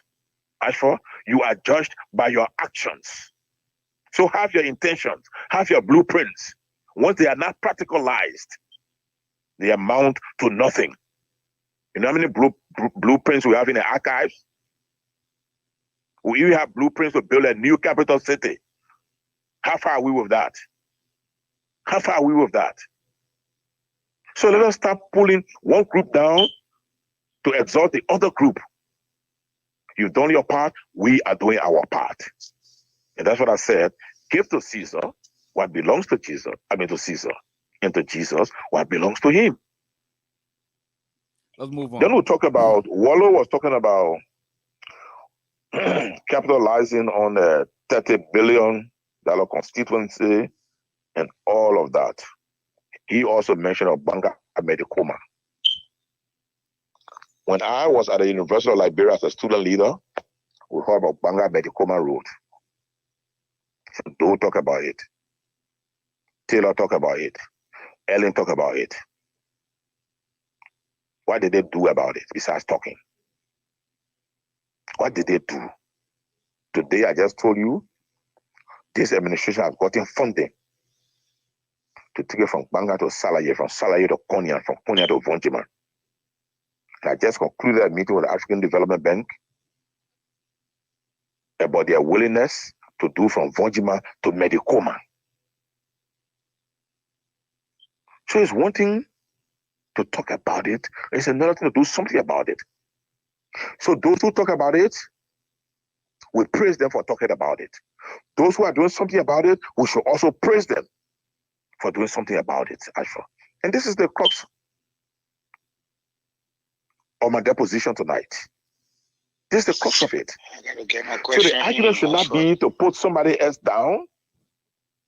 And, please let me get my question. Then somebody said, I lied blatantly. Maybe he doesn't know who he's talking about. Maybe he doesn't know who he's talking about. He said the Fishtown Harper Road was completed under Ellen. When you counter check and cross check your facts, you will know whether me or you who is lying. I, MOBOTU NYENPAN, as Minister of Public Works, had to complete the road. In fact, the second portion of the road between Fishtown and Harper, and the part of the road from Harper to Kampala Junction, the border of La Côte d'Ivoire. I went there for the completion. I led to the completion. How can you say it was completed on Ellen? Yes, it was started on Ellen, the Fishtown Harper Road. So maybe there seems to be a deliberate effort to give credit to the past and discredit the present. Then this being disingenuous, gentlemen and ladies. This being disingenuous. All of us, let's work together collectively to push our country forward. Our fleshly democracy tells us that after every 6 years, we'll go to the polls and the Liberian people will decide who their leaders should be. And once you elect that leader, it is up to him to move the mantle forward. It is precisely what President George Manuel Weah is doing. So we'll take it from one stage to another stage. We take it from one stage to another stage. So the road between Fishtown and Harper was not finished on Ellen. The first segment was completed under this administration, and we are now working on the final segment of it. In fact, maybe I need to inform you further that this administration has now gotten money from the African Development Bank to move the road now towards Zwedru, now that we are reaching Harper. So we are moving from Fishtown to Kilipo. Now at the same time, we are coming from Zwedru to Babo Town. So gentlemen, ladies, like I said again, this is an opportunity for us to maybe correct. I know some of us are far away from country, and sometimes we read newspaper postings, and all of that. Like, if I tell you ASHFORD, you'll be surprised. Or perhaps you will not be surprised. I get my question in, ASHFORD. Hold on, and Mr. Minister, somebody went. Mr. Lobo, George Lobo, did you answer Mr. Lobo's question? About what? About what? George Lobo. He asked. He was the last gentleman. Oh, okay. What is he talk about? He's talking about the last gentleman. Talk about the road from Fishtown to Harper. And he talk about 30 billion that we can amass from our constituency, right? Is that not it? I mean, you had a pad. I asked whether you were writing stuff down. You said yes. So how am I supposed to know? And I said that's it. So somebody has to tell me whether or not is not it. That's what the last caller said. I think that was he it. He talked about Fishtown to Harper. And he talked about the $30 billion constituency. Why don't we tap into this constituency? Thank you. And I have just one question to ask him. And if he's on the line, let him help us. How can we tap into the $30 billion constituency? And who will now want to tap into such constituency? How do we do it? To bring that money to the public sector to use it on development. How do we do it? I will be very glad if you educate me on that, and I will tell Mr. President tomorrow morning. Who will now want 30 billion? ASHFORD? Yes, sir. Okay. Are you there? Yeah, I'm here. Okay, we'll go back to the telephone line. So how do we capitalize on that constituency? How do we capitalize? How do we reach out to that constituency? How do we do it? We are open for ideas. And this forum is not intended to say you are wrong, I'm right. No, I don't see it that way. That's right. So whatever ideas that we can bring forth, we'll take those ideas. You know, and take them to the logical conclusion. Okay. Now this gentleman has been on the line for a long time. It's a 609 number. The last 4 digits 597. Please tell us your name. Yeah, ASHFORD, thank you. Thank you to you for the show, and thank you to the minister for his, and you know, and some of the things, and some of them are. Hold on a minute, caller. I keep canceling rejecting your call because when you call you don't meet your phone. I'm gonna turn your phone off again because when you call you don't meet your phone. I'm sorry. Jeez. Go ahead, sir. Okay. I say thank you again for the platform, and thank you to the minister for his fine campaign expose, some of which he laid down are factual, and some of them are to entertain us for the campaign of 2020 December, which of course is all good things. You know, he's doing a good job. But my concern is somebody raised a point about 30 billion constituency. I have no idea about 30 billion constituency. But I do have an idea about how we can do quantum finance to be able to get $10 billion or whatever. And what do I mean by quantum finance? The value of our iron ore deposit, our mineral deposit, the iron ore and bauxite, presently is valued at $1 trillion because the value dropped from 1.7 to 1 trillion right now. And here, the minister should be able to have information on that. And now, he gave concession to other companies like the ArcelorMittal, the China Union, to take mineral. But we still have legal rights over those minerals based on the concession agreement that was signed. So quantum finance means we can borrow against the value of our mineral. And the proceeds, the sales of those minerals by those concessionaires can service that debt for the long period of time to pay off that money. We can get that money from any venture, from London, from New York, from Tokyo, if the government decide. We don't have to do mineral swap. We can just do quantum finance. That's just one idea. Well, let me leave it at that.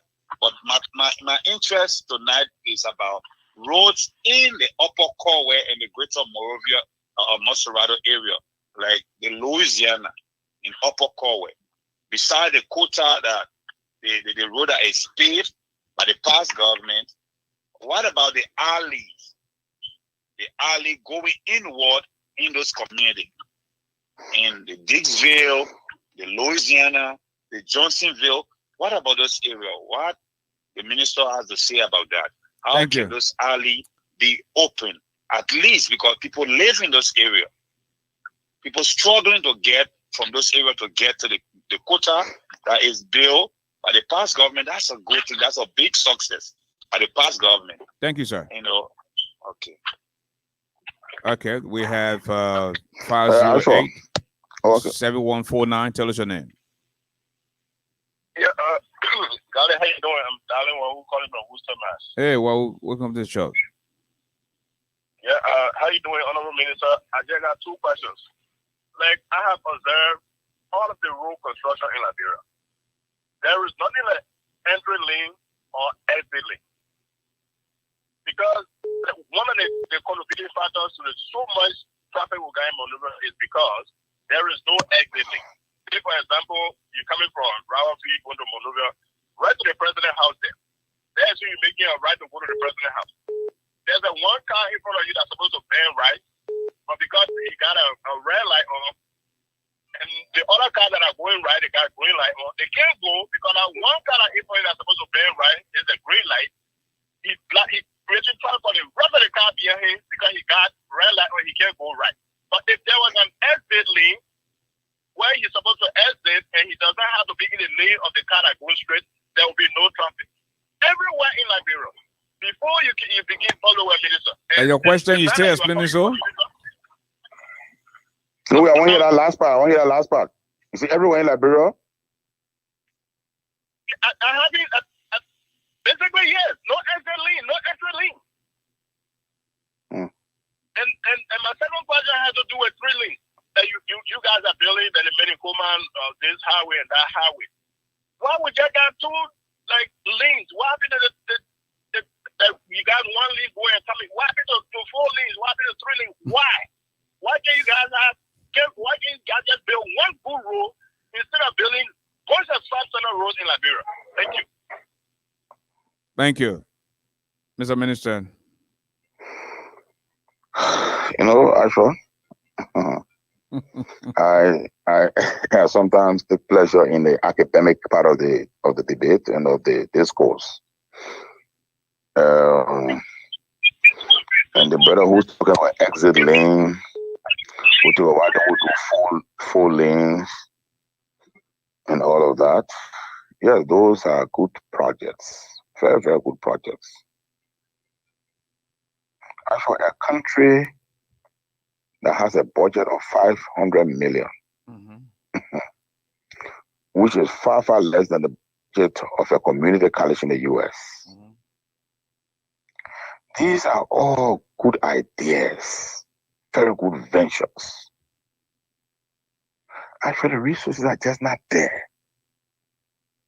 I know you like what exit lane now in America or somewhere else. You know, but the main Johnsonville want us pave the road that will bring you to town. They talk about the construction of exit lane. And that's why I say we need, and I started by saying the decadence in this sector. You know what it means to have 13,000 kilometers of road of roads in your network and have under 1,000 paved, with 12,000 kilometers of roads unpaved, hazardous for pedestrians and motorists. You know what it means? Let's just think about it. It's good that we do all of these things. We just don't have the resource. And what little we have, we try to maximize and decentralize. But gradually we are doing this exit lane business. I think there's a 4-lane road being done between Coca-Cola Factory and EW Junction. We have exit lanes along those roads. Access roads being built. But again, you have to understand the country you're talking about and what is available. So our first trial are exit lanes and all of that is being done on the road between Coca-Cola Factory and EW Junction, passing through red light. That's what we are doing. And we got to come back to earth. We got to come back to earth and look at the economy of Liberia. Everything is dictated by by the economy that we have. Who say we don't know what is best? But we have to sequence our development drive on the basis of available resources. Another thing that I noticed actually tonight, I noticed that there is a deliberate effort by some of our callers to put down the good works of this administration and to praise the previous administration. Well, that is clearly on the basis, of their judgment and perhaps of their political persuasion. But I keep hearing one of your callers, the previous one before the last one, we'll talk about us building the exit lanes and all of that. What are we doing to roads beside the roads that were built by previous administration?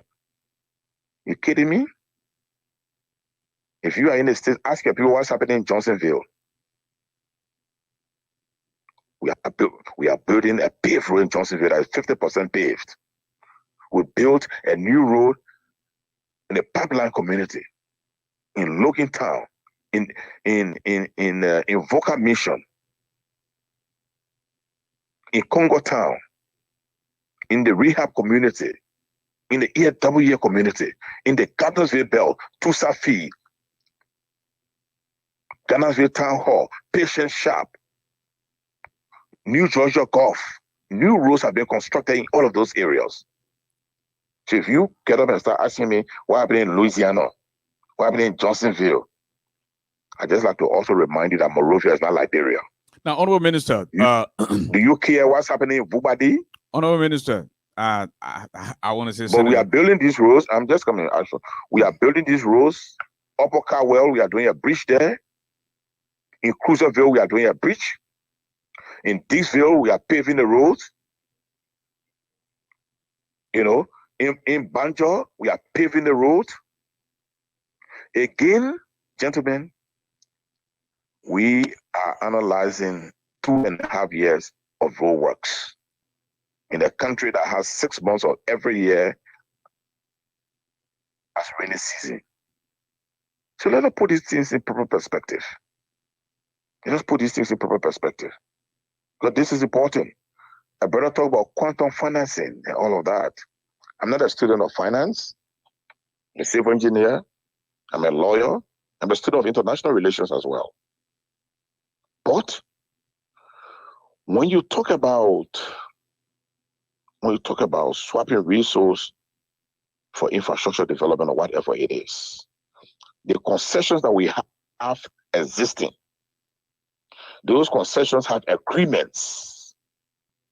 Those concessions have provisions that determine how they should pay their taxes to government. So you can't take the people concession exploits and say you're giving them to somebody else. But to even be able to do this, we have to quantify the mineral deposit of our country. Where did you get a statistic? Point to 1.7 billion, only 1.7 is now left. Only 1 is now left. We have to do all of these things. It's easy to say. Those are theories that we're talking about. Can they be done? Possibly yes. Possibly yes. But not as easy as you're talking about. Honorable Senator, you are seeing it. So quantum financing may be a good thing to do. You are here when you hear people talk about, they are mortgaging the resources of our country and all of that. Yes, I'm here. Okay, now, Senator MOBOTU VLAH NYENPAN, a former progressive, a full soldier of one of Liberia's torchbearers of multi-party democracy, the late Honorable G. Bacchus Matthews. Now, Honorable Senator, if Honorable Matthews was still alive today, how would he grade you on your performance in a government accused of corruption and abuse of power? Since the inception of this government, ASHFORD, we are 2 years plus. In the 2 years, I've been graded the best minister. So even assuming that we are all thieves, At least, man, there's honor amongst thieves. If everybody thinks that we are worse, and which government in this country has not been accused of corruption? Sometimes just mere envy. And that's why I like to take people to challenge. Oh, this is what he has done. Oh, this is what has happened. Actually, do you remember when I was senator? There was a not too pleasant interview between me, you, and Fagon. I remember very well. 2016, I remember very well. You and Fagon were teaming up. And me, he was my co-host, and you even called, and yeah, I remember that very well. Fine. People say, oh, I received money from Golden Pearl, they're doing this. I said, gentlemen, take it easy. Research those facts. This is a country in which envy is taking prevalence. If there are issues, I'll be the first to admit that there are issues. Today, I tell you that I have no regrets for being a foot soldier for Gabriel Bacchus Matthews. May his soul rest in peace. He taught me those virtues that I hold true today. And that is why in this government, the public opinion has voted us twice as the best performing ministry and as the best minister. To even crown it up, Mr. President has publicly singled out the Ministry of Public Works as the best performing ministry and gave us a prize, a cash prize for what we are doing. So yes, I'm sure wherever Gabriel Bacchus Matthews is tonight, he is more than satisfied with what we are doing in this government. Are we seeing all this rosy, all this pomp and pageantry? No, it is not. We as a country, we as a government, we are going through a very, very difficult period, exacerbated by COVID-19. We are trying to keep our heads above water. We are trying to maximize the minimum that is available to us. And all we can do as countrymen of the first independent African Republic is to harness our resources, work in concert, and redeem our motherland. And this administration is committed to doing its part. But do not expect that the many, many years of decadence will be redressed in 3 years. It's not possible. Not even a magician of synthetic powers can do that. Honorable Minister, we almost out of time now, but I will just squeeze in there. I will take one more caller, but just before then, have you ever sat down with the president to discuss about the growing descent of Liberian people? If yes, what has been his response? If no, why not? ASHFORD, if you were to ask me, I'll be the first to say that yes, there are issues in the country. How can I say there are no issues? But which country does not have issues? Look at the discourse in the United States of America. Perhaps your governance system is under threat than it had ever been since 1776. Here in country, I thought, with our fleshly democracy, this administration just under 3 years trying to maintain the peace in the absence of peacekeepers that have been there for more than 10 years, trying to ensure tranquility in the midst of a population that is restless, trying to ensure a balance when political agitators are all over the place. It's not an easy encounter. It's not an easy ride. Civil servants are taking pay on time. Government is building rules. The health sector is forging ahead in a third world country in a third world country with little export earnings, who must be judged on the basis of our circumstances. We must be judged on the basis of our circumstances. So I have no regrets for serving in the cabinet of Mr. President.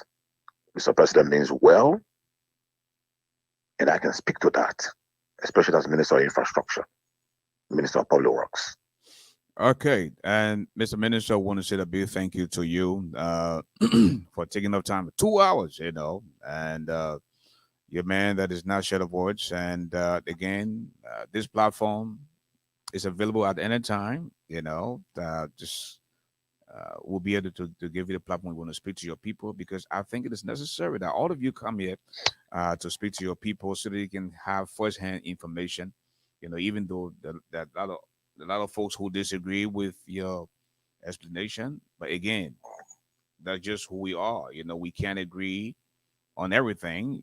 People will disagree and others will agree. It is your story, their story, and of course, the facts. So again, let me just give you 2 minutes to give us your parting comment. Well, I'd like to thank you in particular, your outfit, your platform, for providing an opportunity for us to dialogue, for discourse, for us to hold a conversation, civil conversation, with those of our people who have interest in what is going on in the country. I think this is a great opportunity. Let's continue to do it. I'm available once a month to provide some level of information to all of our people who listen to your network. I also like to encourage our people. Like, for example, you said there are a lot of people who have contrary views, but I think the best classification would be that there are some people who have, not a lot, but I think there are just some persons, because all of the colors are one or two persons. And even in that instance, I like people to state specifics, as is the only way we'll take this debate to its logical conclusion. But when you generalize, it makes it difficult, even more difficult for me to respond. But again, I guess that's part of the discourse. So I thank you. I thank your listening audience. I thank those who vested the interest in our country. I like this level of engagement. But I'd like to assure you that in the midst of it all, we'll keep our heads above water. We'll keep forging ahead, particularly in the infrastructural sector. The level of neglect over many decades, has brought us to where we are. But let us now not focus on the past. Let us forge ahead with renewed determination, renewed vigor, to make Mama Liberia where it ought to be. Thank you so much.